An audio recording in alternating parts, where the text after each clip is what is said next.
Hai ARMY, ada berita yang cukup menghebohkan datang dari Jungkook BTS. Belum lama ini, dia menyampaikan permintaan maaf secara terbuka setelah mengenakan topi dengan tulisan yang menimbulkan kontroversi. Yuk, kita bahas lebih lanjut. Pada tanggal 13 Juni 2025, Jungkook hadir mengejutkan di konser Encore J-Hope, Hope on the Stage, final yang berlangsung di Goyang Sports Complex. Namun, bukannya mendapat sorotan hanya karena penampilannya, Jungkook malah menjadi sorotan karena topi yang dikenakannya. Topi tersebut bertuliskan, Make Tokyo Great Again, yang banyak orang anggap mirip dengan slogan politik, Make America Great Again, yang pernah digunakan oleh Donald Trump. Tentu saja, tulisan ini langsung memicu reaksi keras dari banyak pihak, terutama karena dianggap sensitif mengingat sejarah penjajahan Jepang atas Korea Selatan yang masih menyisakan luka hingga kini. Banyak yang merasa bahwa Jungkook, sebagai figur publik dengan jutaan penggemar, seharusnya lebih berhati-hati dalam memilih simbol atau tulisan yang bisa menyinggung perasaan orang lain.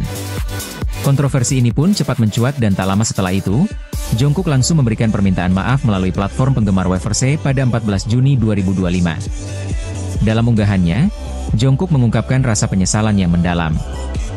Halo, ini Jungkook. Hati saya terasa berat menulis pesan seperti ini, apalagi setelah lama tidak menyapa kalian. Saya dengan tulus meminta maaf atas kekecewaan dan ketidaknyamanan yang saya sebabkan kepada banyak orang melalui frasa yang tertulis di topi yang saya kenakan, tulisnya. Jungkook mengakui bahwa dia tidak sengaja menyinggung perasaan banyak pihak karena kurangnya pengetahuan tentang makna sejarah dan politik yang terkandung dalam tulisan tersebut.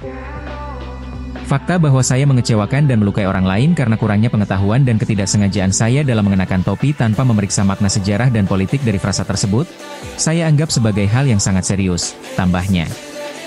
Jungkook juga menyatakan bahwa dia langsung membuang topi tersebut sebagai bentuk tanggung jawab. Kedepannya, saya akan lebih berhati-hati dan berpikir lebih dalam sebelum melakukan sesuatu. Saya akan menerima semua kritik dan teguran atas kesalahan saya dengan rendah hati, ungkapnya. Tentu, permintaan maaf Jungkook ini menunjukkan betapa pentingnya untuk selalu berhati-hati dalam setiap tindakan, apalagi jika melibatkan simbol atau kata-kata yang punya arti lebih dalam bagi orang lain. Semoga ini menjadi pelajaran untuk kita semua agar lebih peka terhadap berbagai konteks sejarah dan budaya.